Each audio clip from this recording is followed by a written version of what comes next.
So we're going to go ahead and hit go live on that. All right, well, I'm going to go ahead and start this show. Good morning, everybody. Josh Mills Photography here. This morning I'm a little bit excited. I actually figured out how to get this streaming through YouTube Live also. So we're going to be doing Coffee and Cameras both live virtually via our Zoom meeting where people can actually interact, talking and sharing their video. And it's also going to be streaming through YouTube Live where people that are participating through YouTube Live can actually join in with their chat window. So that should be pretty interesting and pretty fun. I mean, this is kind of a maiden voyage on this for me. So we're going to see how this plays out. And other than that, come and join us Saturday mornings here on Coffee and Cameras, which is our Saturday morning photography chat. And if you don't like Saturday mornings, we also do a Wednesday night photography chat that I call the Bourbon Hour. So you can check it out. Come and join us there. And let me go ahead and swap these screens real quick and get this started. Boom. There we go. All right. What was that? Somebody said something. Not me. Oh, all right. Well, I know that a couple of you guys are probably in New York headed towards Photo Plus Expo, which is the big photography expo going on this weekend. It goes on every year there at the Javits Center in New York City. I'm kind of bummed that I'm not making it there, but it is what it is. Is that where you said you're heading off to right now, John? Yeah, I'm more interested. Sony broke away, and they're doing their own thing a couple blocks up, but I'm going to both. Oh, so I know that they still will have a booth at Photo Expo because, I mean, it would just be ridiculous for them not to. But they have their own event happening also, not at the Javits Center? Not at the Javits Center. Was that spanning the entire 5-day weekend, or was that just something for the actual Saturday, Sunday? Every day. Oh, wow. They're going big. They're trying to really separate themselves from everybody, aren't they? Well, yeah, you know, it's interesting. Before I called you this morning, I was on the phone with Duke because I was going to meet him over there, but he went home yesterday. Right. He said Photo Plus was much smaller this year, and it really wasn't great. Huh. And then he also went to the Sony thing, and he said that was small too. So who knows? Maybe they just can't afford the New York prices. Maybe. Yeah. Yeah, I'm kind of bummed I'm not there right now, but I mean, it's still a fun thing to go in and see all of the new technology, you know, that all of the companies are coming out with. It's not just cameras, it's lenses, it's backdrops, it's printers, it's, you know, printing services, it's backup service, it's anything and everything related to photography. You know, it's one of the big premier events where you really get to go and interact with all of the vendors, and the vendors set up demos where you can get hands-on. They bring in like their sponsored photographers that'll sit there and give little free workshops and instructionals, and they've got all these cool sets where they've hired models, and you can come in and, you know, shoot the models. You know, I mean, it's a really cool event. And then there's lots of things that happen around. A lot of the guys like to set up photo walks outside around the area, and there's after parties. I mean, it's a really cool event to attend. If you've never been, definitely check it out sometime. I mean, and if you know a lot of people that attend, it's a really cool thing to go and socialize. And, you know, it's centered around photography, you know. Right. So this is my first time going. So yeah. Rick. So I can't be responsible once I get into the city for my language during angry driving. Oh, well, I understand that, you know. It is what it is, but so I'm missing this one, but I am definitely going to Imaging USA in Nashville in January. So anybody that wants to go or meet me up there, definitely come meet me up there. I'm going to be there the entire 5 or 6 days. I also plan on being at Shudder Fest in St. Louis for 2020 also, and that's the big one that's hosted by Sal Sincata and Behind the Shutter, Shutter Magazine. And that one, I believe, is in April. So it's another one along the lines of this, and they have all of the big vendors and brands, and the big name guys doing their talks and little classrooms and everything. So that one's always fun too. And that one again, that one's in St. Louis, I believe, in April. So I'm definitely hitting both of those. So anybody that sees this and plans on going to those, look me up, find me, we'll hang out. So cool. I've already got my reservations for that. What was that, Rick? I've already got my reservations for Shudder Fest. I'll see you there. Cool, man. Awesome. Yeah, you're local. You're up between me and Kansas City. You're over in Kansas somewhere, right? Yep, it's about a 5-hour drive there. Yeah. Cool. Where are you at right now? I thought I saw a post from you that you were possibly over in New York for Photo Plus. No, not me. We have a son that lives in New York, and I should take advantage of that. You should. Yeah. I know you were up there recently because you were actually asking me something about locations to go and shoot while you were there. Yeah. Yep. You're a little muffled or something. I don't know if you're connected via phone or. Yeah, I'm on my cell phone. Is that any better? Gotcha. Yeah, no, it's a little muffled. I don't know. It sounds weird, but I can understand you. It's not terrible. But yeah, let's pull up Imaging USA 2020. There we go.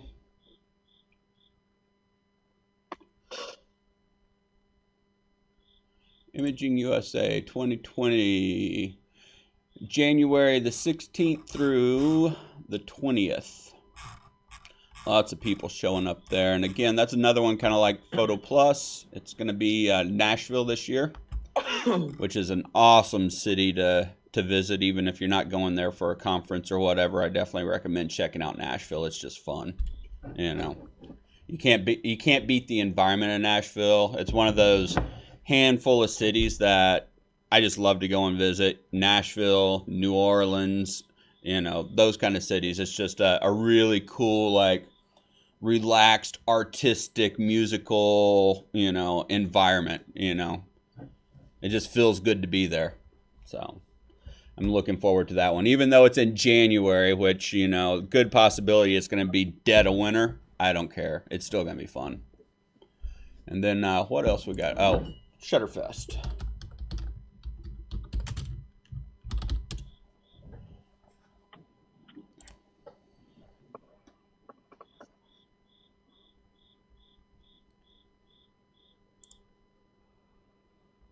Wake up. Come on. There we go. Shutterfest, St. Louis, April 14th and 15th. Extreme starts April 16th. So that one definitely should be cool too.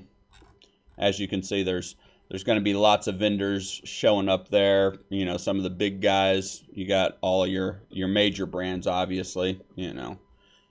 So definitely going to be fun. That and Sal and his whole team, they're all just great people, and they're really fun, and they put on a show.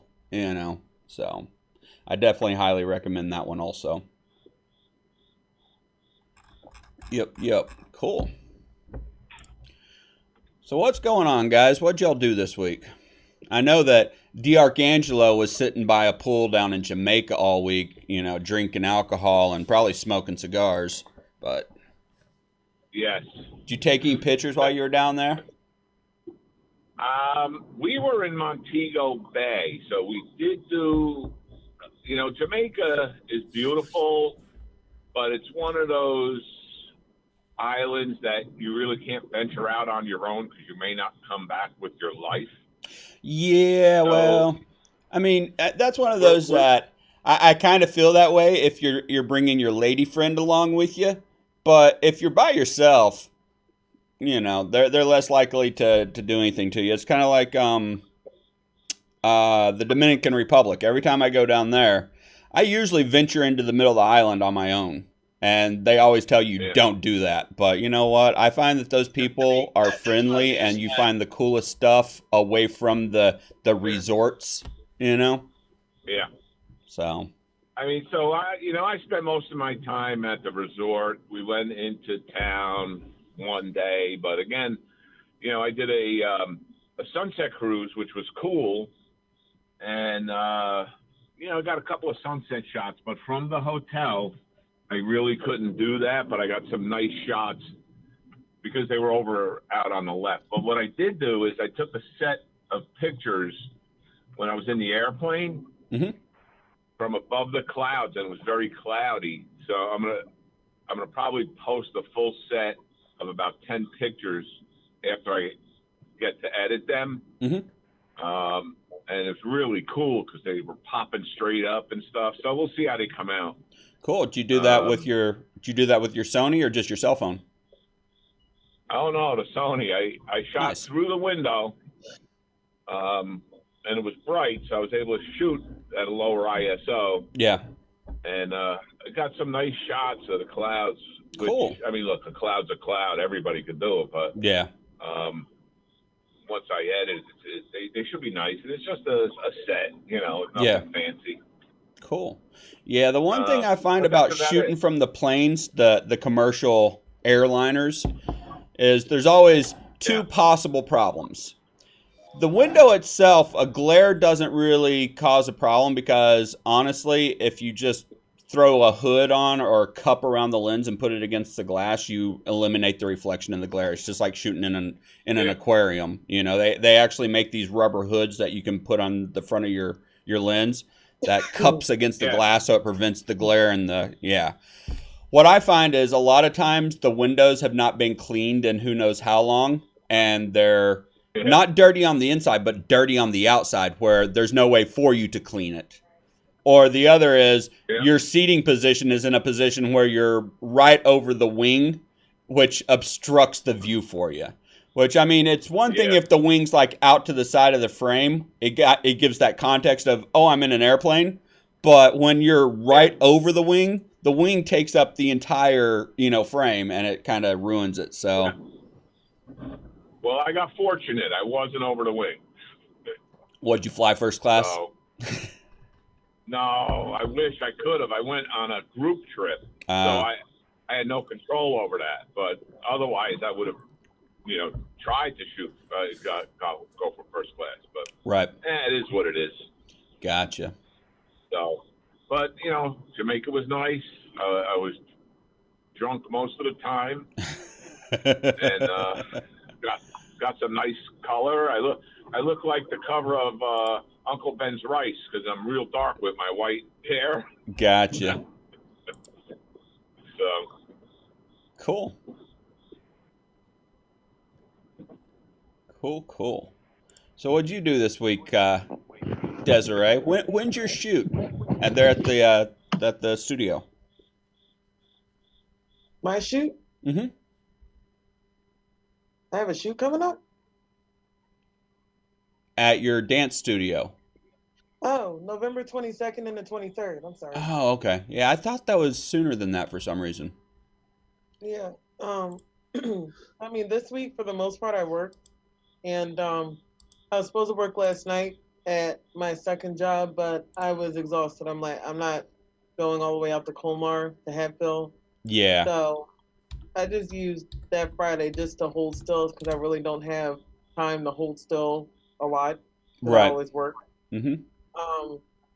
But yeah, the shoot is November 22nd and the 23rd. Her showcases go Friday and Saturday. Mm-hmm. But I was exhausted. I'm like, I'm not going all the way out to Colmar. That week I'm going to be out there. Yeah. So I just used, or excuse me, that week. That weekend I'm going to be at the studio. They understand I work till 4:50 on Friday, so I'm going to go right after work to the to the pole studio to set up. Right. Um, and she's gonna have me do another test shoot on this coming Thursday. Right. Because now all the because it's gonna be November by that time, or November 1st is Friday, next Friday. Right. So, she's gonna have me do other test shoots, but this time with the actual performances. What you guys saw before was like classes. Like I was actually shooting a class that Amy was doing just to get used to rapid movement, because that's pretty much what all the girls are going to be doing. But this time, the pictures may come out a little bit more crisp. That's only because in flow class, you have to actually think about the routine you're learning. Right. For the showcase, they're already going to know what they're doing. Right. So, They're already going to have it committed to memory. They have it choreographed already. Yep. Cool. So the pictures are going to probably look a little different because this time they're not going to be like thinking about what they're doing. Right. Gotcha. Cool. Well, not as much, because I know they're going to be thinking about it during. Yeah, and I mean now you've got a lot of that we talked about last episode, where we talked about how we would stage it and light it and what to be aware of. So I definitely, it's one of those things that you're going to see a progression from each time you do the shooting there, and each time it's going to improve, because each time you're going to start recognizing and making adjustments to create the look and the images that you want to. So each time you're definitely going to see an improvement over the last time. Right. And it's that way with any type of lighting shooting you do. Each time you do it again, the same style, you improve, because each time you're noticing and recognizing and making little changes, and you're building upon what you did last time, so. Yep, I'm excited for that too. And there are for me, the owner is the picture I showed you guys. The woman that was in that picture on the pole, where you're giving me like the my brain is not working. Where you give me the advice about the shadowing and everything that was still in her leg. That's Amy, the woman that was in the single picture. She's the owner, and she's like, I completely forgot you do photography, otherwise she would have asked. So they're excited for me, and like all the test photos I did, they're really excited they really love them. They're gorgeous. Mm-hmm. And now that I took the tips from you guys, now I know like what to change with like all the performances and whatnot, and they're actually not going to be that bad this time around. Right. Because the spring showcase was a lot more. It wasn't crowded, but it was a lot more group performances. Now it's going to be a lot of solo performances for this time around. Cool. So I'm only going to be shooting one person. Yep. Hey, Rick, so what have you been up to this week? Working this week. We're short of work, so I had to put in a lot of hours. I haven't shot hardly anything this week. Yeah, I hear you. Work gets us all. Yeah, it kind of gets in the way. Your phone is Josh, not what you picking been you up up to? very well. Are you on speaker, or do you have a Bluetooth headset or something in? Because it's not picking up your voice very well. Yeah, I'm using a headset. Ah, there you go. There's a microphone in it, but I switched devices. I thought maybe that would help. Yeah, no, I think it's the headset. A lot of times I find that the headsets are the problem. No. Yep. So Hey, Josh, working too much and not getting to shoot. That sucks. I had a question, Josh. Yeah. The next time you're around this neck of the woods, because I'm still in Pennsylvania. Yeah. How much do you charge for a shoot? Because I would like to have one done on myself. It's been a while since I've been in front of a camera. That is a very good question.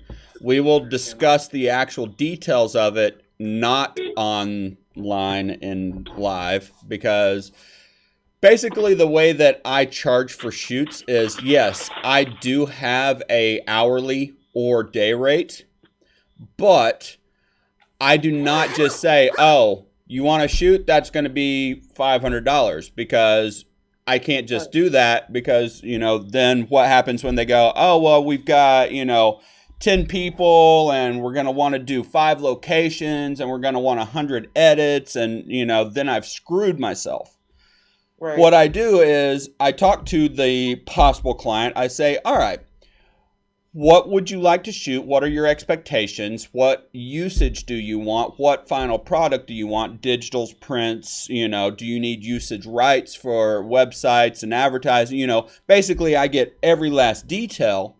Then I will create a proposal or quote for them.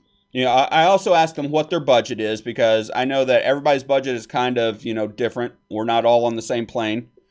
And Right.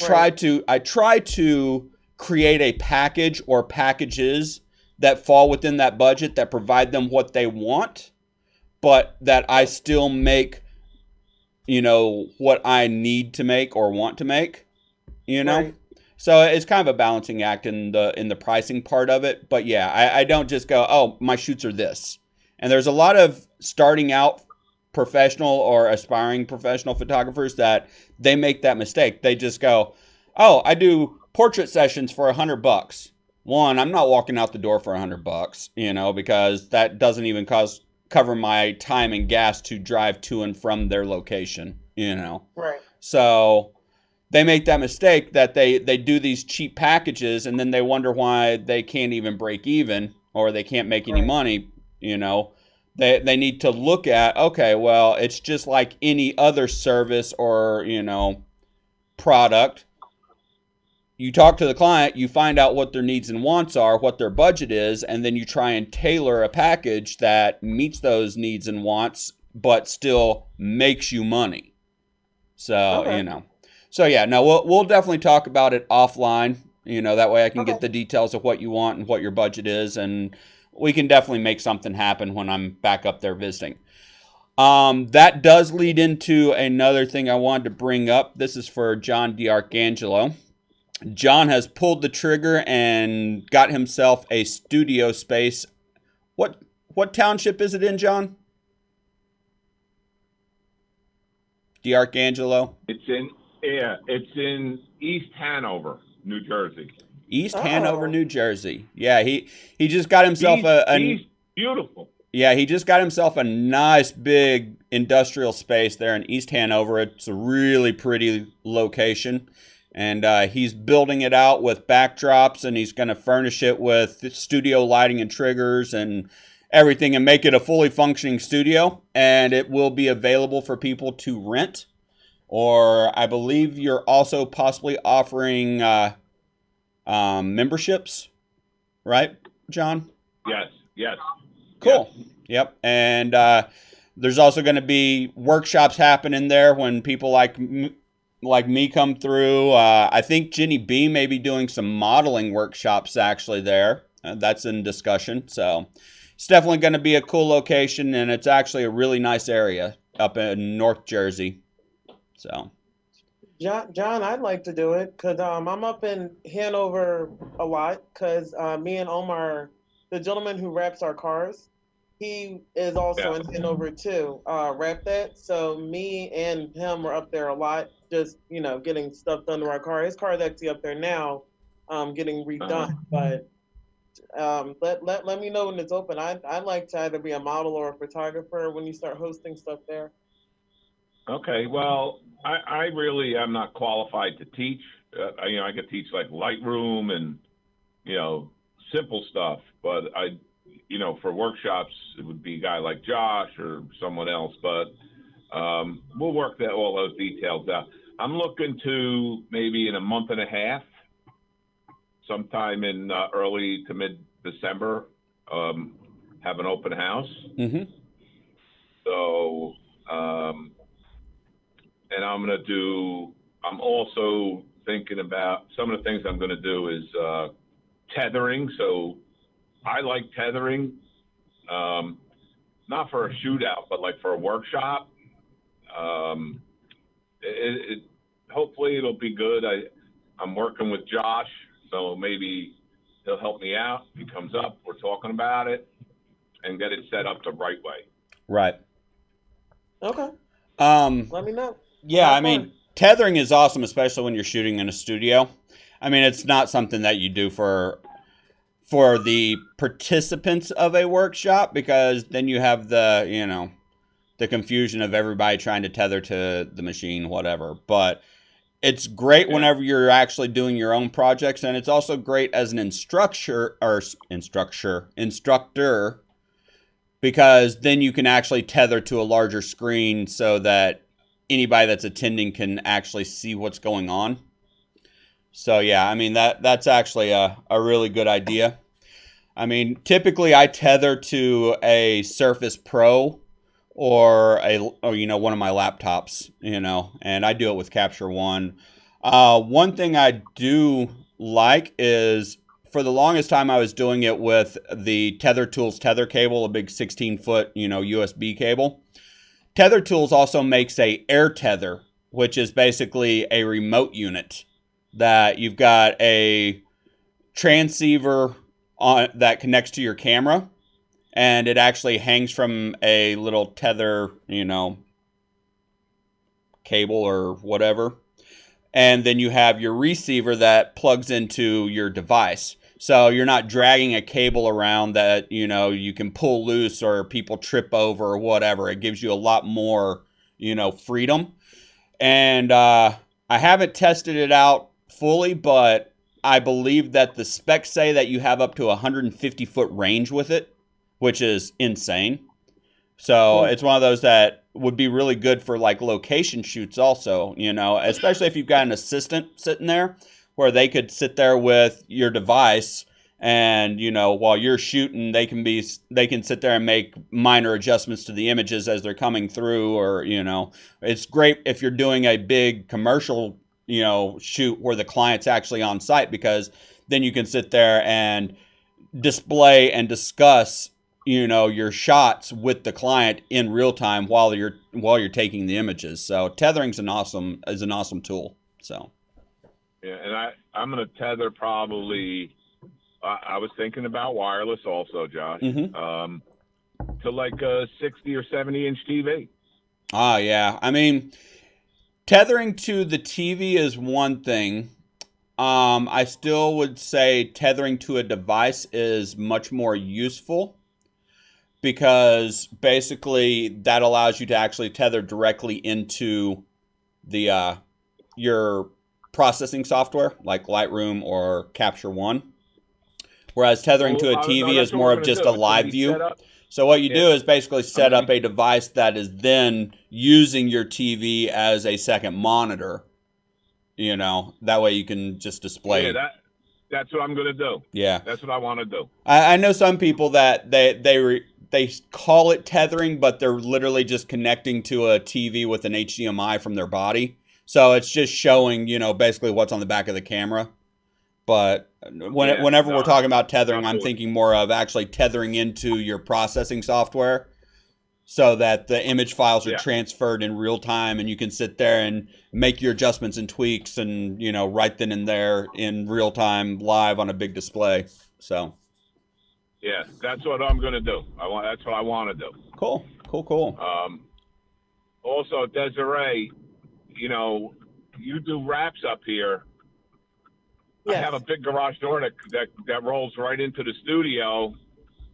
It depends on what you're looking to do. You'd have to shoot pretty wide, and you can do that as well. Wow. That would be awesome to have my car in an indoor shoot. Well, you got to remember, it's only about 1,200 square feet, so I don't know. You can get about 30 feet away from the car. Oh, that's plenty. And I have a small hatch, so my car's not gigantic. Okay. You'd still But my be fiance shooting has the really same type of wide car frame too. and including a lot of the background that you wouldn't want to include, but that can be dealt with in post. That's pretty cool. Yeah, I'll definitely, when you're all situated, let me know. I have no problem bringing my car up there. I mean, my car is already wrapped.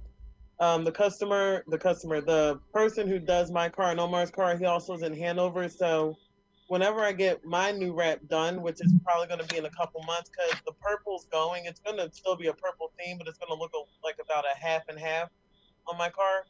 I'll bring it to your studio And I'd love to get pictures of the new rat once it's done. Hell, I would even love to get pictures of Omar's car too once his is done. And his should be done in another week, if that. So his car is going to already be wrapped by the time I guess you're done your studio.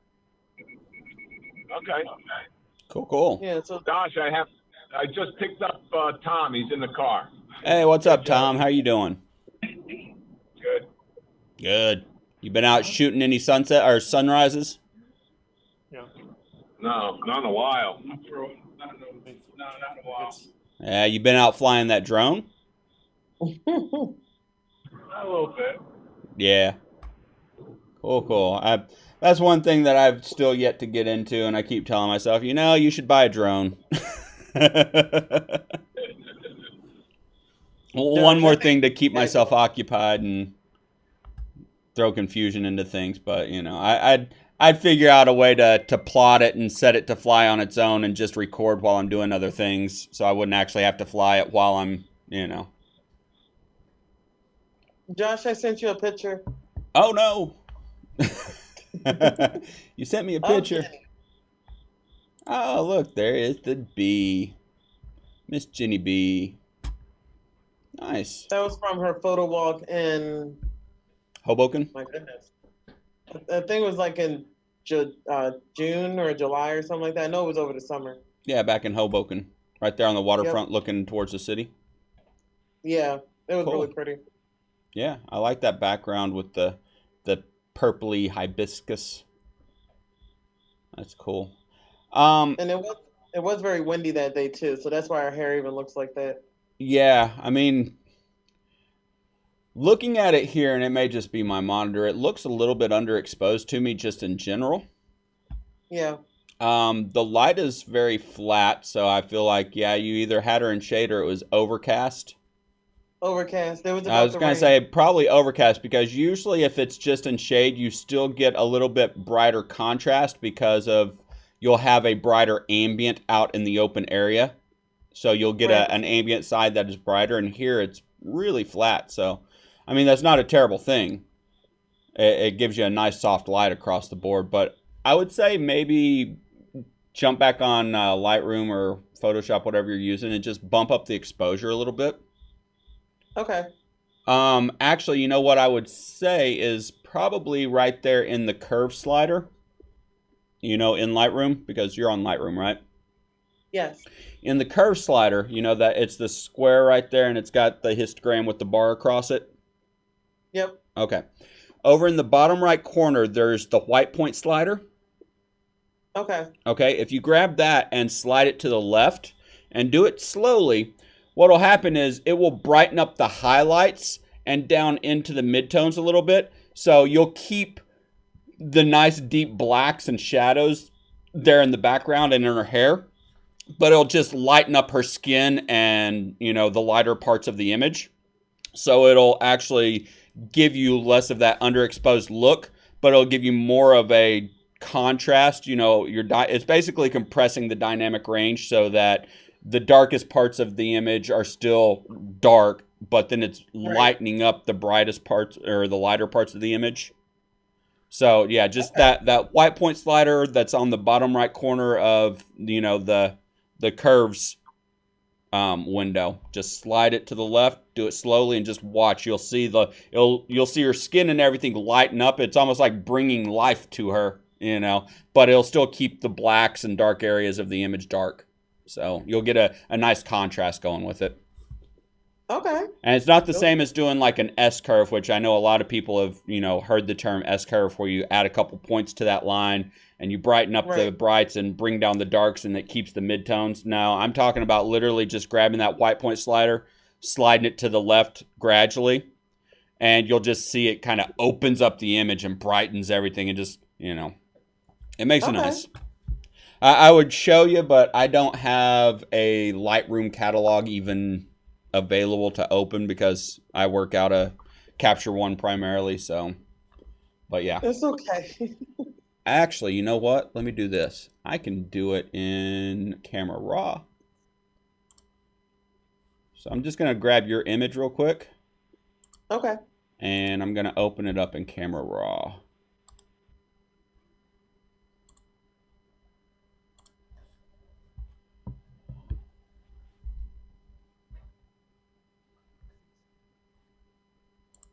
I gotta invest in Photoshop too.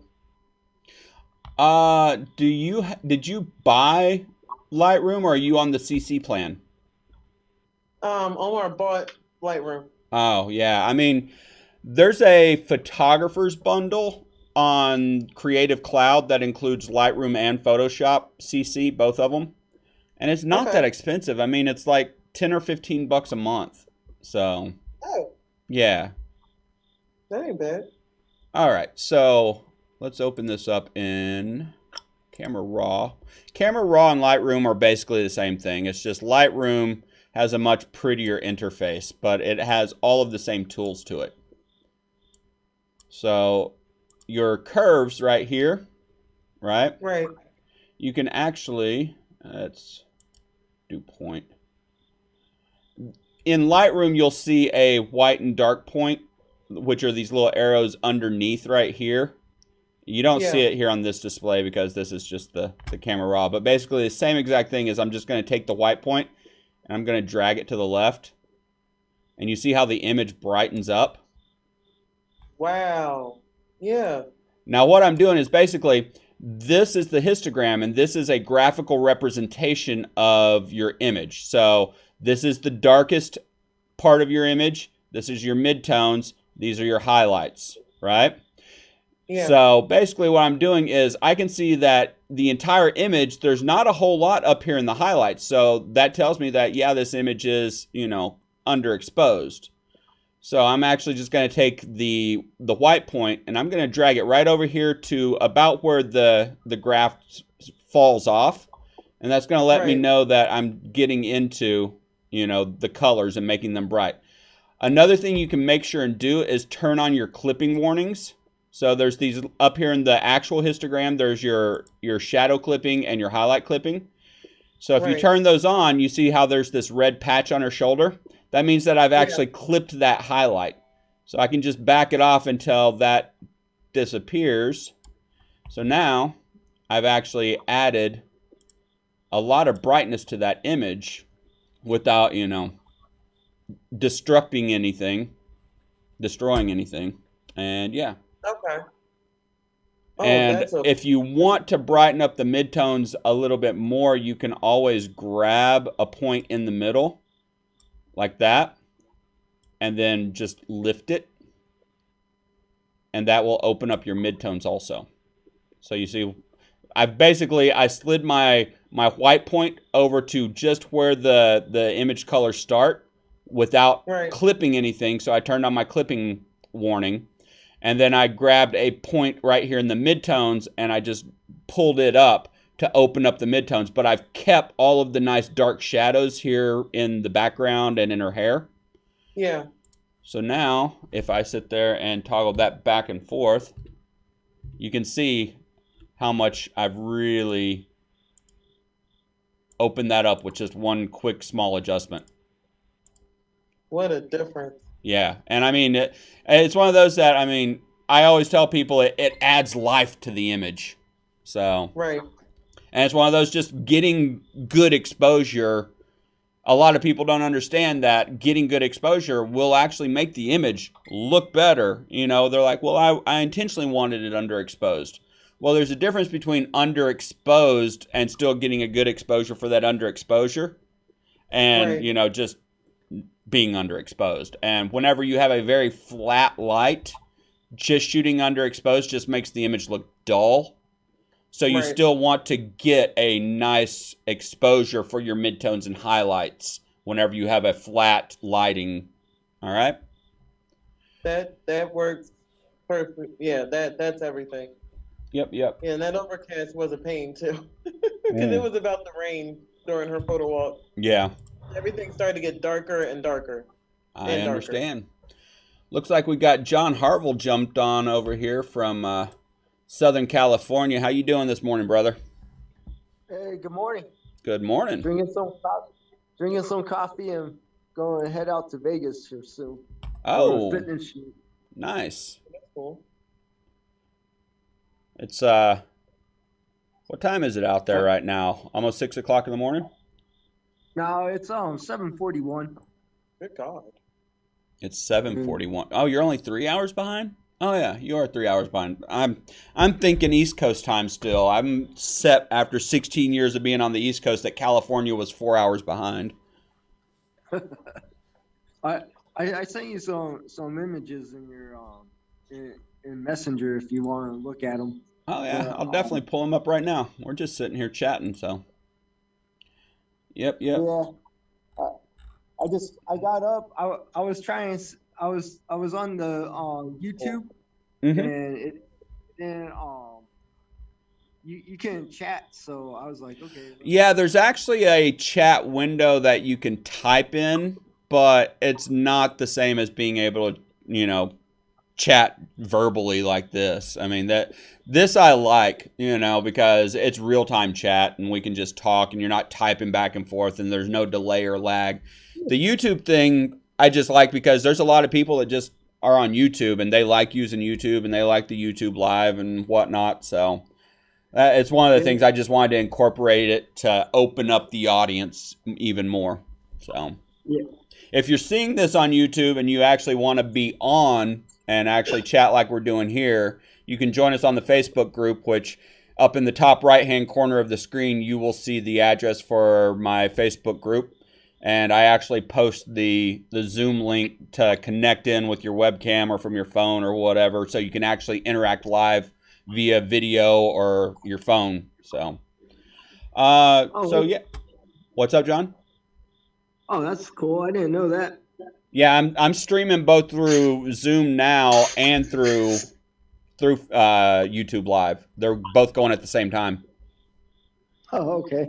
So, yep, cool, cool. All right, I've got up your. Well, I got the image of the flower up. That little macro image.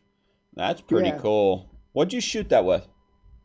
The 90 macro at f4. Mm-hmm. Yeah, I And mean when you're shooting that close, I mean, you can shoot a really tight aperture and still get extremely shallow depth of field because it's the relationship of distance, you know. yeah, And that's why then macro lenses go to such high or, very, very, very small apertures is so that you can get a deeper depth of field when you're right there on top of your subject, you know. yeah. What does And that then 90 macro go up to on its aperture, its f-stop?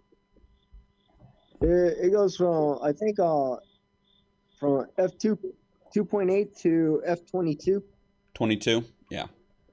Gotcha.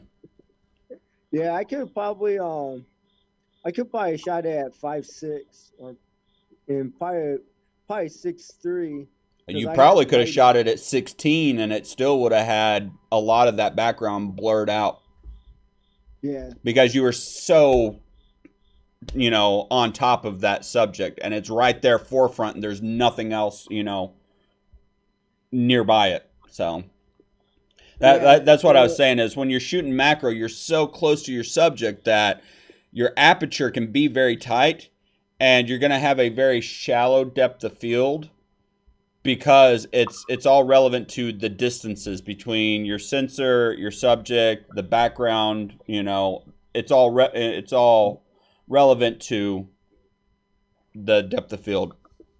So, Yeah, the size of the flower is probably a quarter of an inch oh wow, yeah, from that's tiny. from one petal to the next, the tips to tips. Wow, yeah, that's tiny. So that's like the opening of that right there is like the size of a penny. Uh, yeah, probably about a little bit smaller. Wow, cool. It was one of these little tiny flowers, Mm-hmm. and then so I set up my light camera right. I used the speed light, so Yeah. with a 7-inch reflector, and then it was camera right, and then I kind of set the lens Mm-hmm. right next to it and kind of feather it off, and then of course I dodged and burned it and a few other things. Yeah. That's beautiful. That's what I need to like start doing more so. Flowers. I love seeing pictures of flowers, especially like this. Yeah. Macro photography is definitely a fun thing to get into. And it's actually one of the lesser expenses because it seems that a lot of macro lenses actually are on the cheaper end of things. I mean, in relation to, high-end portrait lenses. And that's actually one of the reasons why you see a lot of guys, they'll grab a 105 macro, which, the 105 macro, it'll be a 2 or a 2.8. And they'll buy that for, six, seven, eight, $900 instead of going and dropping $2,000 on a professional level, 105, 1.4 portrait lens. It's still the same focal length. You still get a pretty wide aperture down at that 2.8 range. But when you're out at, a distance with 105 millimeter, you still get a really nice depth of field and compression with it. So a lot of people buy those. They opt for that for a much lesser cost than investing in the higher end 1.4 or, portrait lens. And there's nothing against that. I see a lot of guys that do great work, especially if they're not under the camp of I need to shoot wide open at 1.4 for all of my portraits and just have a, creamy blurry background and, whatever. Because honestly, if you know how to work your depth of field, you can shoot a 2.8 lens and create great depth of field. It's all about placement of your subject. How close are they to you? How close or how far away are they from the background? It's all a relationship for creating your depth of field. So, good morning, Melissa. How are you this morning? We just get a wave. I find it funny that your name shows up as Boo.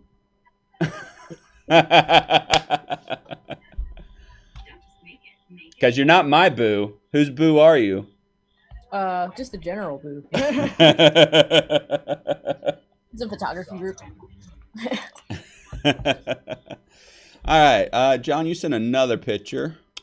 Let me pull it up. Boom. Oh, there we go. Oh, I love her back. Yeah. Was this the girl that you were doing the bodyscapes of her torso also?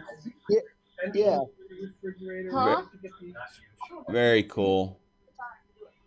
I love the background here where you caught that wave just before it crested and rolled. And I like where you have it centered. I mean, you've got her head up there in the negative space of the sky, and you're not cutting that wave, the horizon, through her neck or her waist. So I like that it's kind of mid-body. The lighting's great. You got like the perfect balance of cross lighting there, which just really carves out all the muscles in her back and her thighs, and I mean, really shows how toned she is. I like that. I feel like the image though is a little green. And I don't mean that by the water, I just mean in general, because when I look up at the sky does not look blue to me, and it doesn't look warm to me. So I don't get like that summer sunset SoCal vibe. It seems a little, I don't know, a little muted and a little green to me. So I might play with the white balance or some color grading on it to really warm it up and kind of give that, warm SoCal sunset, vibe. Well, it's fall here, so. I know it is, but, you still think whenever you're in the ocean in a bikini, you're not thinking fall. Yeah. Actually, the color balance is 5,600. Mm-hmm. Yeah, I'd probably jump it up 6,000, 6,200 just to see, warm it up a little bit, just to see. Okay. But I think that what's really throwing it, and I think that if you change just the hue of the sky, it would completely change the feel, because I like her skin tone. It's just something about the sky. It looks dull and green to me, and I don't know. And I'm looking at this is my calibrated monitors, This one's calibrated for print, so it just looks off to me for some reason. Yeah, because I was looking at Well, and I also let's see, it's 5600, and I raised up I added magenta to it. Mm-hmm.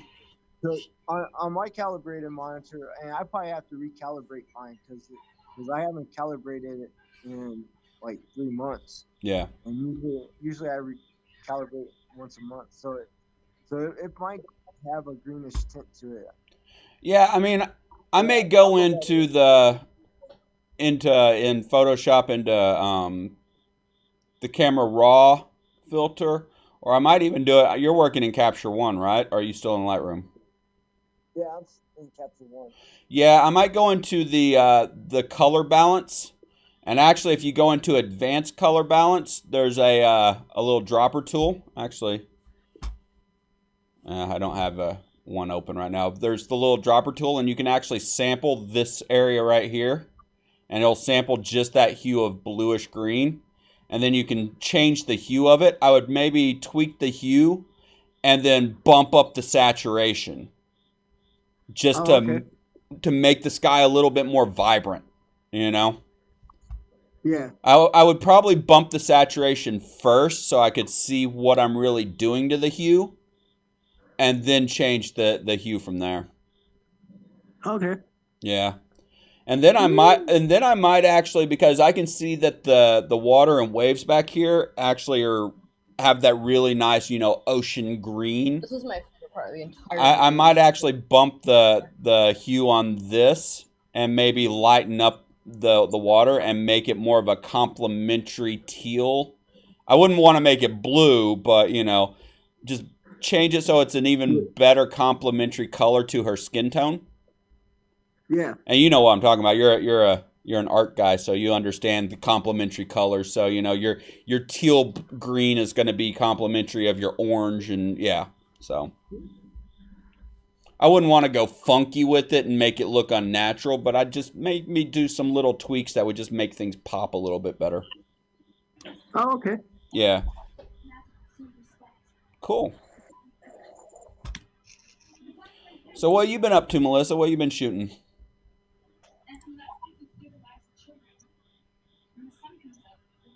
Hello. I think she just realized that she had her video going. Oh, well. All right, well, I'm going to jump in the group real quick and kind of scroll through here. This week, I actually, since Halloween's coming up, decided to make the weekly challenge Halloween. So if you're in the group and you got anything and everything related to Halloween, it doesn't have to be a person. It can be a cool shot of some jack-o'-lantern pumpkins or anything related to Halloween. Share it with the group. Give us some details. Let us know how you created the shot. So, cool. And that actually is Miss Jenny B also. She loves being Catwoman. And this was actually shot on a loading bay out behind a shopping center. And we were actually out there. It was me and her and Duke Fam. And it was actually a 2-light setup. And we had one 8600 with a QSB 34. That's the Cheetah Stand Quick Soup Bowl 34-inch round softbox. And then we had an 8200 with the red gel barn doors firing from the backside, which gave us this nice, red rim look behind her that just kind of added that extra dynamic. Actually, I think I've got that where I can pull it up somewhere. I remember that picture. Yeah.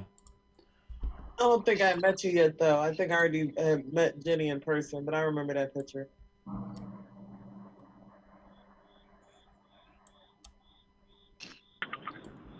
Hey, Josh. Yeah. Darky here. I hear you.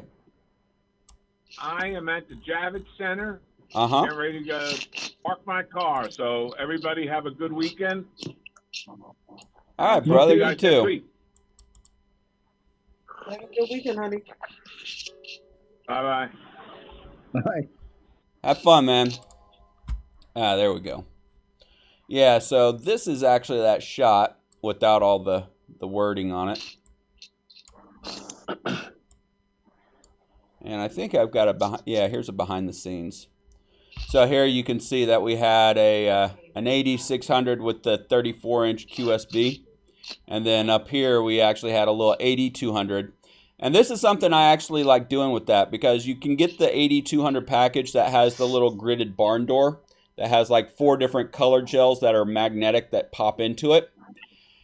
I figured out that you can actually, with the S bracket for holding the 8200, you can actually slide the barn doors back inside of your 7-inch reflector, the Bowens mount reflector, and then throw the little diffuser plate on top of it, and it just softens that gel and just kind of gives you a nice spread from it instead of it being such a directional, spot.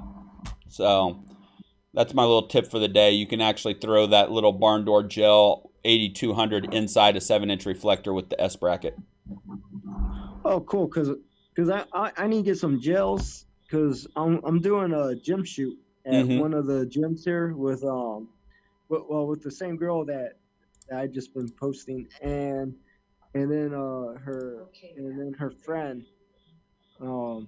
So I figured I was going to go in there, bring the smoke machine, and just do some very creative shots with gels and fog. Cool. Very cool. I'm going to scroll down through here and see what we got, since I posted that a couple days ago.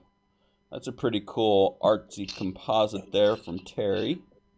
The skull is plastic, shot with a phone at a local store, masked and textured and toned, and put on 2 backgrounds. Cool. Yeah, I see a lot of different overlays going on in here. This one's cool and kind of creepy at the same time. I like this composite. Using the image of the house and trees, the water, the child is from a public site. So, oh yeah.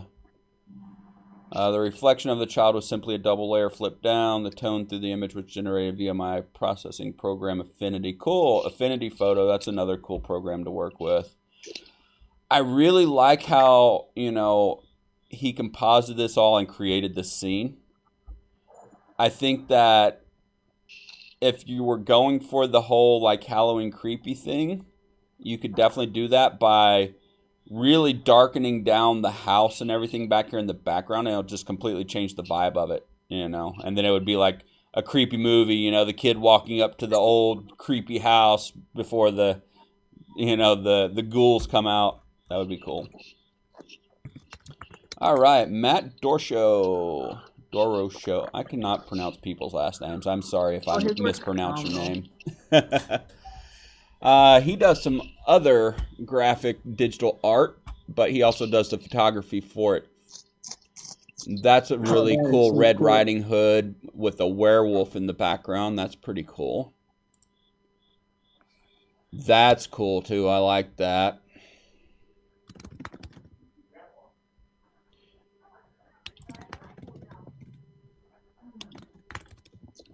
Oh my god, I hate when people message me and their intentions aren't for photography. That's the curse of being female. Yeah. We don't get that as much. At least, I guess I'm not a hot enough guy that, I have to worry about that. I don't have tons of girls sending me inappropriate messages. Yeah, I just had this guy this guy liked my status for a photography thing that I'm doing, and I added him on my Facebook assuming he was gonna message me about services, and he's like, "Hi dear, how are you, dear?" I'm like, "Oh." Yeah, that's kind of the curse of, especially if you're more so on the model side of the thing, is there's a lot of guys that either they're just straight up a typical guy, hey, I want to hook up, but then there's a lot of them that are actually creepy about it, and they'll almost pretend like they're into photography or they're a photographer to basically lead you into their whole real intention, which is I want to hook up, which is just deceiving and inappropriate. I literally just unfriended him. I don't have time for that shit. Yep. So yeah, Matt Anyway, stuff real quick. I just want to say before I scroll on the images I've done over the years for Halloween. Each image was taken by me, and Christine Girardi did the digital art for all of them except for the teddy bear, which is this one with the chair, I'm assuming. Yeah, that's pretty cool. Cool. Now here we go, Stephanie Gamba. This is actually, as soon as I saw that, I was like, wow, that's creepy. And I like it. I'm not a horror gore person. I don't shoot this. When Halloween comes around, I don't, but I can appreciate it, I see what went into creating this that really, one, the wardrobe and the set here, they went all out. I mean, she's got the costume is just insane. All of this wardrobe and the teeth and the eyes and everything. That's just, it doesn't look, oh, I went to Spirit Halloween and bought a $50 costume. No, this is all out. I appreciate what went into this. This is crazy. And then the blood splatters on the wall and whatever this chunk of whatever hanging off of the wall, and I mean there's a lot that went into creating this image, and I can really appreciate that. That's a good job there, Stephanie. And it looks like her model was Jessica Timberman.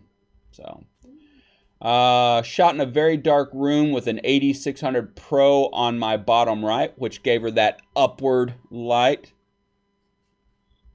And yeah, shot on a Nikon D810, which that really does not matter. But yeah, that's a cool shot. Right here, I really want to focus more on how much went into creating this scene, the outfit, all of the wardrobe, the props, more so than the actual aspect of shooting it. Because I mean, the shot itself is very simple, as you saw. It's just a single 8600 bottom right. So very simple. Where's the... Cool shot, Stephanie. Cool. What was that, John?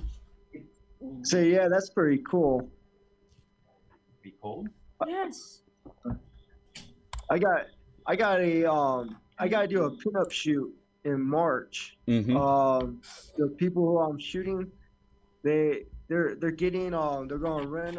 They're finding a place like a museum. They're trying to rent out a museum, or maybe one of the guys is a retired Air Force fighter pilot. Yeah. Maybe you could talk to the Air Force base around here, and they're getting all the military outfits all custom made. Oh, nice. All the pinup stuff, and they want me to shoot pinup girls on different types of planes. Oh, that's awesome. So is it a museum type setting also, where they're going to have a lot of the older aircrafts, or is it all going to be modern? Well, March Air Force Base has the museum, and I guess the fighter pilot, he knows a lot of people because he used to fly out of Highland. Yeah. So he knows that whole area, and so he's gonna get with them and talk to them about, because they have older planes. They got planes from the 50s, the 60s, and on. What would be really cool is if you could get some definite like retro pinup done. Get some girls out there that have the period correct pinup look, both in their wardrobe but also in their hair and makeup, and then have like a P-51, if they could roll one out on the tarmac and have her sitting up on the wing, or what, that would be amazing. Yeah, that's what they're trying to do. They're trying to get the time period pinup style. Yeah, get it all time. Yeah. And the lady, she found a seamstress to make all the clothing. So the seamstress is making all the clothing. They have a hair and makeup artist. Pretty much all I gotta do is go out there, set up, and shoot. I mean, this is like the most perfect. Do you need an assistant? I'll fly out. Uh, and what's funny is because I gotta get my portfolio built so I could transfer Yep. to a university. Yep. And the lady is doing all this for me to do for my portfolio. That's awesome. Yeah, I mean she's doing it all just for me to build my portfolio up. And I was like, wow, because she messaged me on Instagram, and so I went down there. I met her. I met a couple of the girls and stuff, and they're like, she told the girls that yeah, he's building his portfolio because he's trying for a university, Right. and she goes, this is what I want to do because, and the only thing that the only thing is uh I give her prints so she can hang on the wall. Mm-hmm. Well, she's even paying for the prints and everything. So I was like, oh, okay, cool. No, that's good. I mean, that's one of those things when it goes back to trying to transition to being a professional photographer is you still want to make sure you get paid, you know? And it's one thing to do collaborations, and I am definitely not against collaborations, especially if it's something on that level where you will definitely benefit in your portfolio from it. But I don't ever try to lead in with the collaboration angle. I always try to lead in with the I need to get paid angle. No matter how cool or awesome the project's going to be, because it's still my time and I'm still giving you not just my time, but all of my experience that I've built up over the last, decade or more, and all of the equipment that I've had to purchase and maintain and upgrade. And, it's not just, oh, this is going to be 5 hours out of my day. No, I'm giving you, 15 years of, experience and all of this equipment that I'm bringing to the table with me that, you would be buying or renting or, so I look at it that way. I'm getting paid for all of that. I'm not getting paid for 2, 3, 4, 5 hours of my time on one day. No, I'm getting paid for all of it. That's why I hold that value. So Well, I look at it since I only have a year and a half of yeah, but they don't need to experience. know that. Your portfolio doesn't say I've only been shooting for a year and a half. But no, I was looking. Well, I'm actually looking for something so I could send off because I'm in the transition of thinking about where I'm moving to because Yeah. I'm trying. And You still looking then at San Antonio or?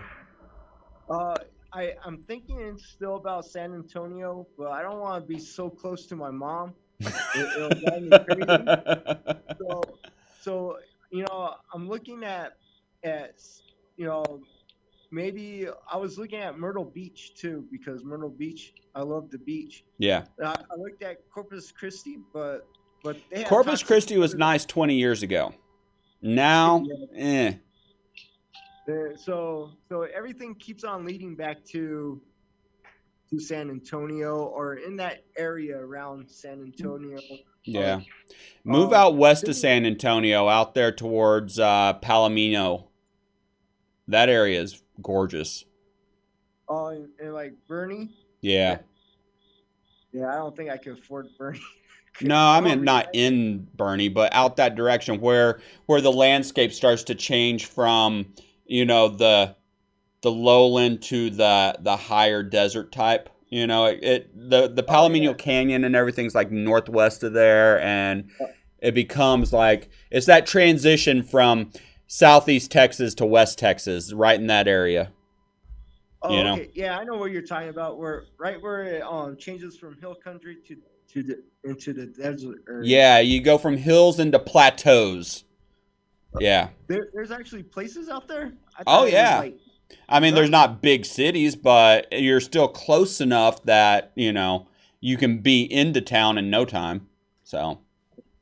Yeah, because I kind of want to be like close to Lubbock's, Dallas, and San Antonio and stuff because I figured Dallas I could go to Cheetah Stand. Mm-hmm. Lubbock's, then just be because my daughter is still going to be in Cal State San Bernardino here Yeah. too. So. I still have family all over that area. I've got family in Lubbock and Dallas, Fort Worth area, Greenville, but out that direction, Wichita Falls, I got family out there. So, all right, back on the subject of photography, though. All right, so this is actually a shot that Rick Huff, Photosynthesis Art, posted in the group. Rick. Yeah, Rick's awesome, and I've worked with Rick twice as a model. he doesn't get as much exposure because his genres, a lot of people think of, it's a little too risque. He does a lot of implied and art nude, but he does it in such a good way that I don't view it in the eyes of pornography, because it's not. It's art. What he does is art. And I mean, this is not an example of that. This is obviously just a really cool Halloween shot that he posted. And he's titled this one Bloodlust, and said that it was a colored bath bomb with one Yongno speed light at half power and bounced off the wall. But yeah, that's really cool. I like that. His use of lighting is always on point. Yeah, his lighting, that's one of the things that you always recognize first with Rick, is his lighting is always just great. Here, we'll pull up some of his other stuff real quick. This is Facebook, so it'll all be Facebook safe.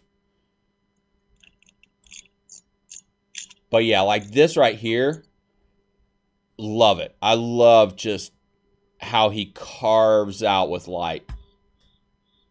This is a big shout out to Rick Huff, by the way.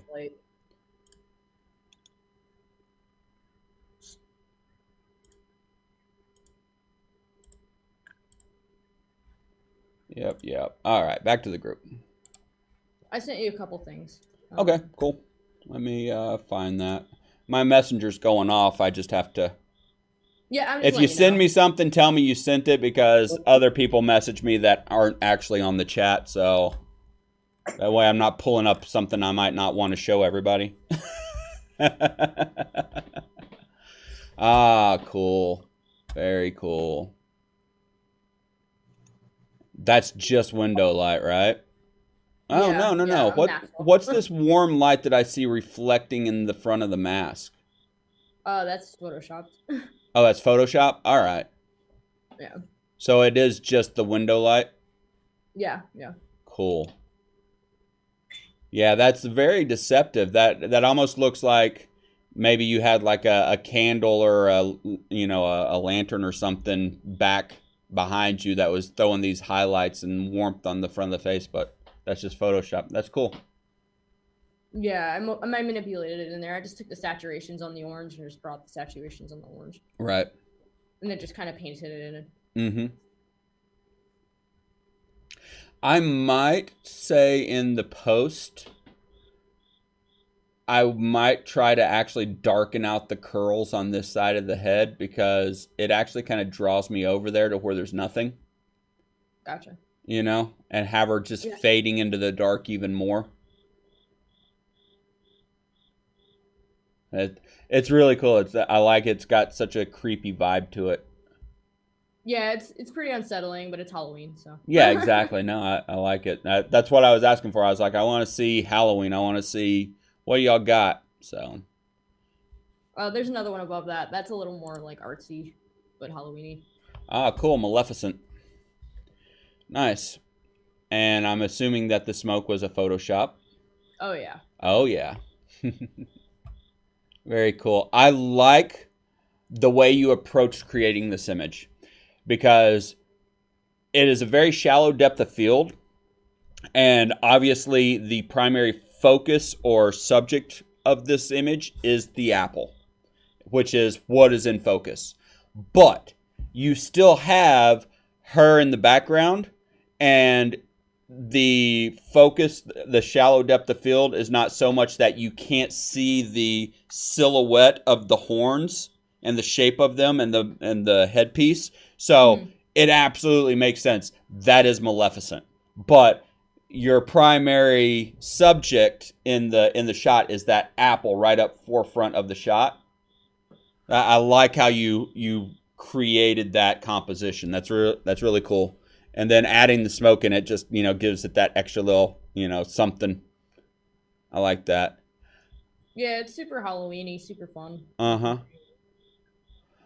I might actually burn this little highlight that's right there on the meaty part of her thumb. You can see it below the apple between her pointer and index finger. Yeah, good feedback. Because that's pretty much the brightest thing in the entire frame. Which it does kind of draw you down to the apple, but it doesn't draw you down to the apple in a good way. I might actually dodge the highlights on the apple to make them the brightest thing in the frame, and then burn this highlight that's right there on the meaty part of her palm underneath the apple just to tone it down a little bit. Nice. Thanks for the feedback. Yeah. Anybody else want to comment on these pictures? You're more than welcome, by the way. It looks like Desiree walked away and left her webcam showing her room. And I don't know if Rick and John are actually on the phone or if they're actually viewing this. I think it's pretty cool. Well, I like close-up shots like that, so it's I think it's wonderful. Yeah. It looks good. I particularly like how the apple's in really sharp focus and everything else in the background is out. Yeah, it definitely, that's a good play on the depth of field where you're using your focus fall off to really emphasize what you want to be the primary subject, being the apple. And then, like I said, again, I like the balance. You've got it where it's enough fall off that, you get that separation, but you still see enough detail in the shape and silhouette that the context of, oh, this is Maleficent is there. You can't deny that that's what this shot is that's Maleficent offering up the apple. For some reason on this one, it really, I think because of the focus, it just draws my eyes straight to that apple and you just look it over. Absolutely. Yeah, no, you look at everything on the apple. I mean, you see all of the little, I forget what those are. They're not pores, but whatever. The surface of the apple, you even see like the little highlights there. And yeah, you like really look at the apple. Yep. I like it. Good job on that one. Yeah, I'm going to do changes and then I'm probably going to print this one, actually. Yeah. I might look at, the composition, it would be hard to get rid of this cropping it and keep like an interesting composition, because basically you would probably have to draw up from this bottom left corner. But this whole bright stripe right down the left-hand side of the frame, I would eliminate it one way or another. I can clone it black. Yeah, I was going to say I would probably try and clone it out rather than cropping the image in. Yeah. Because that's what I did have difficulty with at first. And I wanted to see everybody's feedback because when I did start doing this, getting the composition on a Dutch on this was pretty hard because I naturally shoot crooked. And this is the last shoot. This was after the feedback I got from that first time, this one. So I did a Dutch angle on it and it came out way better compared to last time. It's just, cloning this part out is probably the best part. Like, I totally agree. Because when I was editing it, it was hard to get a good crop without taking away from behind her. Yeah, what I would actually say, and that's the reason why I just downloaded this one really quick, is I would probably clone out this brightness over here. And the apple is off center, but it's not off center like on a third. And since it's the primary subject, I might actually bring in the crop, keeping the same aspect from this bottom right corner, just to bring the apple center like that. And you see that you lose some of this negative space of the window, so it's even less of a distraction. It brings that apple right front and center. You still keep her in frame, so you get the context of this is Maleficent. And it doesn't come up so much that you lose the hands and everything over here. So if you bring in the crop from that bottom right corner like this to bring the apple front and center, and then clone out that bright strip down the left-hand side, I think it's really going to take the whole composition up even another notch there. Okay. You know? So you can see how I did that right here. That's why it I pulled it down. I agree. All right, cool. And I wouldn't worry about straightening it because honestly, this being slightly off center here, you're either going to straighten that and then this is going to be crooked or vice versa. So I wouldn't bother with straightening it. That doesn't bother me actually. So, no, I like the fact it's off center because it's a realistic perspective for me. Right. That's subjective as anything else. But yeah, you can see just bringing it in because whenever you can see the third lines there. It's slightly off center, but it's not on a third line in a good way. And I mean, third lines, that's a rule that can be broken, but you got to break it in the right way to, whatever. All rules can be bent and broken. But if you do just bring in this bottom right corner up to here, it brings that apple just front and center. Boom. And it just makes it even more of the primary subject of this shot. And it gets rid of this large negative space over here, and it just fills out that frame. Yep, cool. Sorry about that. I'm back. I know. It's all good. We were just staring at the clutter on your dresser over there. I work nonstop. That's what the dresser looks like, unfortunately. And I just cleaned it like 2 days ago. All right, so that was... Oh, here's another one by Stephanie that I love. And this one goes back into that whole... She spent so much time on actually creating this image. And it's not just, oh, this is how I lit it and shot it. But look at the actual wardrobe. This isn't a, I went to Spirit Halloween. This is, I spent some time on making this look legit. And I love it. And even the nails, and I don't know if she did this in post or if they actually like grimed up her nails, because I can see some glitter right here on that nail, but even the nails look ragged. Like they really, that's a good job and I like it. Made the headpiece, which came out awesome. Shot again with a 8600 Pro with the beauty dish and grid on my upper left this time. Okay, so that would be up here. So she had a 600 watt strobe with a beauty dish that was gridded right here firing down. Yeah. I like the fact that she included these two fingers right here in the foreground that are out of focus, because it really, it doesn't take from the picture, but it gives you that context of she's reaching for you. She's reaching out to grab you without making the hand front and center as the subject. I wonder what aperture that was at. It's a good question. She shot it with a Tamron 17-55 on a full frame. So if she shot it at 55 on a full frame and that 17-55, I don't know what aperture that goes to. I'm sure it only goes down to like a 3.5 maybe. Let's find out. That focal length is really unique because there's a 17-50 that's a 2.8. Maybe that's what she was, and it was just a mistype. So if it's a 2.8 at 50 millimeters, that's a pretty shallow depth of field you can get at 50 millimeter. So maybe that was supposed to be a really Tamron 17-50 if you 2.8. Look at it, I love how her field of depth is actually in the back and not the front. Yeah, the foreground is out of focus, but then you've got nice, it doesn't fall off into the background, which a lot of times people say you should always make sure that the foreground's in focus and the focus falls off in the background. And I'm not in that camp. No. That can look odd and throw you, but if done correctly, having the fall off of focus in the foreground can absolutely work. And this is an example of that. It does, because I really love the texture and like the fact that she is blurry reaching out. It creates this type of movement as if she's lunging. Right, exactly. And then the color scheme is like a dark brown, which adds to that like lurky, shadowy, I'm in a like basement feeling. Right, exactly. Although the only thing I feel like that's a little too bright is probably the left shoulder, if I'm not right. Yeah, right here. Right. Yeah, like a little bit in there.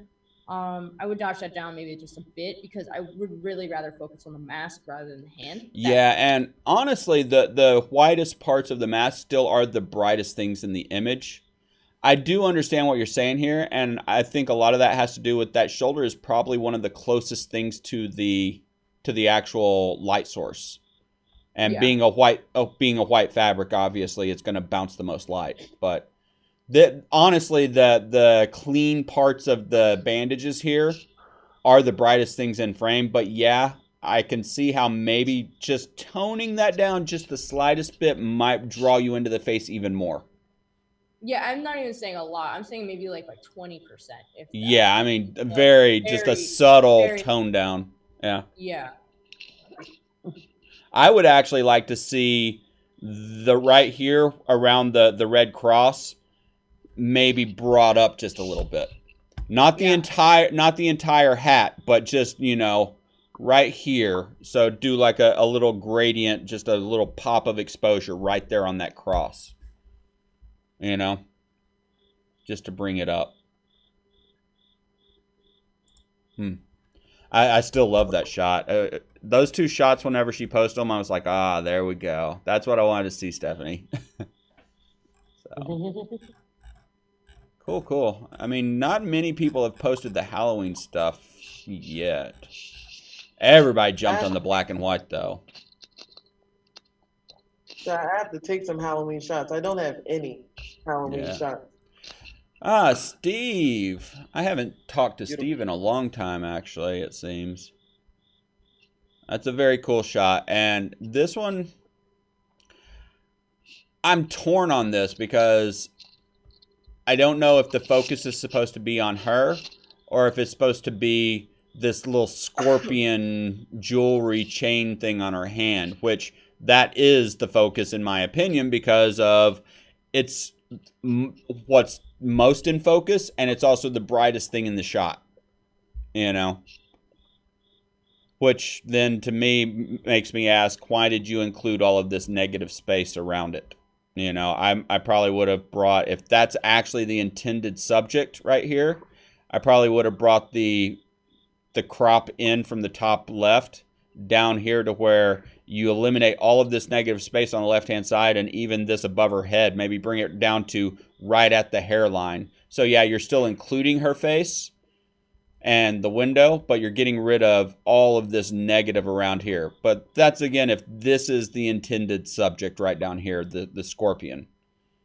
If that's not the intended subject, I feel like her face is a little bit soft. It's a little out of focus. I don't know how I would approach trying to swap that around, but I feel like this is the intended subject in this composition. Maybe a luminosity on an inverse. Yeah. How do you tone down a silver piece of jewelry? Because it's going to reflect, isn't it? First off, kill it off with the highlight sliders in Lightroom or Photoshop Camera Raw, you know, Adobe Camera Raw. You can definitely tone down highly reflective by killing it with that highlight slider. One of the great things about doing it in Photoshop is you can start doubling up on it. So you can hit that same layer multiple times with the raw filter. So, you know, your sliders only go so far, and if you can't go past it, you can just apply it and then hit it again, you know. So you can start doubling up effects like that. If it was shot where it was so bright that the actual highlights have no recoverable detail in them, then it is what it is. There's only so much you can do to it. What I have done sometimes whenever it's a really bright highlight reflective surface like that is I actually have gone in and added grain or noise just to create some texture. And then I sharpened the noise and added contrast to the noise so that the noise actually filled in the area where there's no detail. So basically just to give some texture, and it's almost not even a perceivable like, oh yeah, there's this cool texture to the metal. No. But it's something. It adds just something to kind of, kill off the lack of anything. So now Melissa likes to do a lot of manipulation, and I know she was starting to say something and I kind of spoke over her. So what were you going to say, Melissa? Oh, another way to approach this is something called a luminosity mask. Yeah.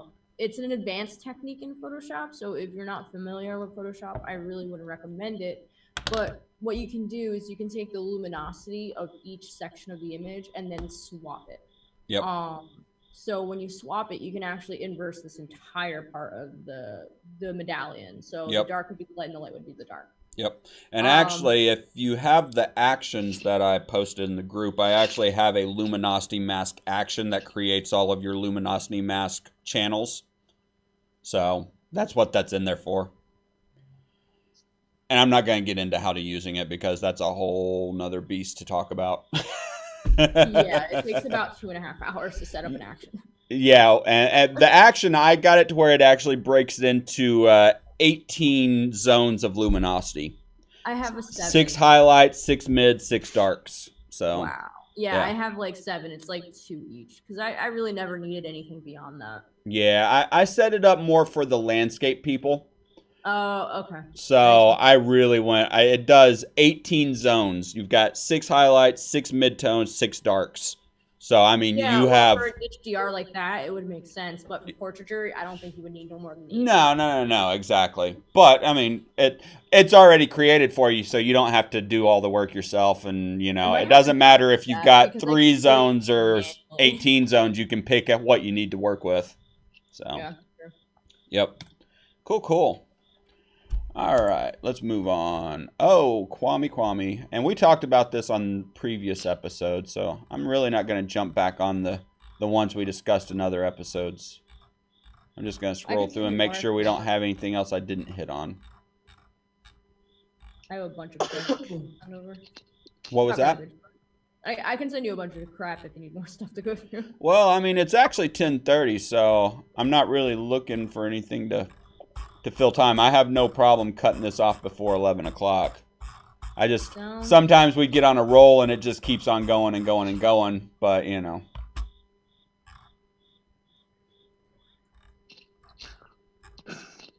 cool. just to toss this out there, the cover photo you have on the page, I will always love that picture of Denny. Like, I love Everybody loves the bee. If they don't love the bee, there's something wrong with them. When you posted that picture for the first time, I had no idea Denny's eyes were that shade of brown. I'm like, I asked they're not brown actually. They're actually like a hazel, and they have a lot of brown in them, but there's also green and yellow and yeah. And actually, this is one of the most simple setups, and I posted the behind the scenes right there. I'll pull that up. Okay. So you can see I have a 48-inch softbox. This was actually in my living room, so you can see all the clutter and everything. 48-inch softbox and just a silver reflector underneath. Just a standard clamshell shot. And this was actually shot at about a 45-degree down and across. So this was not firing directly on her. She was actually feathered in the fall of the light. So it was actually kind of shooting across in front of her. Okay. So, yep. Wow. Always gonna be my favorite shot of her face. Like, I love how you took every bit of her face and just brought it out. And here I go thinking her eyes were brown. I didn't even know they were hazel. And I've seen her in person. When I see her eyes, they look brown. Well, if you get her to turn into the light where her eyes open up, then you'll actually see all of the color. Her mom has beautiful eyes too, and her mom's eyes, they're basically yellow. But I don't mean that you think, oh, yellow, no, I mean like her mom has beautiful eyes. They're interesting. So wow. But I only met her mom one time. yeah, but on the lighting setup, you can actually see here the catch lights in the eyes. This bigger catch light in the bottom is actually the silver reflector. Okay. And then this little bit of catch light right here is just the bottom edge of that big 48-inch softbox. So. Oh, wow. But you can see how the cross lighting creates this shadow down this side of the bridge of her nose and this little bit of shadow right here below her nose. So the light was actually coming right across this way. And you can see how that allowed me to completely, because I had nothing on this side, I actually had it flagged off. So there was no bounce to fill the light back into the hair over here. Yeah. And then the background back here, there was no spill light because I actually had that softbox gridded and it was shooting across in front of her instead of at her. So there was no light spilling on the background. So I really didn't have to darken the background or anything to get this separation. This separation came basically out of camera. That's crazy. Oh my God. What a science behind that. Just to create such a soft picture like that, especially for someone as she's tough as nails. There's someone like her that's to create a soft image like that. Yep. That will always be my favorite. All right. Unless somebody has something they want to bring up, I think we're going to wrap this up. So, anybody got anything they want to bring up or show or share real quick? No, not really. Those are the two that I really wanted to come on for. So. Cool. Yeah, I like them. Definitely like them. After watching all that, I'll have to dig out a couple of my Halloween themed pictures and post. Yeah, definitely dig them out. Go into the Photo Talk group and share them. You know, I like talking. You know, I like to discuss images. I haven't been in the group as much as I would like. I haven't been commenting on everybody's post this week because I've been really busy trying to get other things going and done. But no, I appreciate how much everybody engages that group. So cool. All right, well, guys, you all enjoy the rest of your weekend.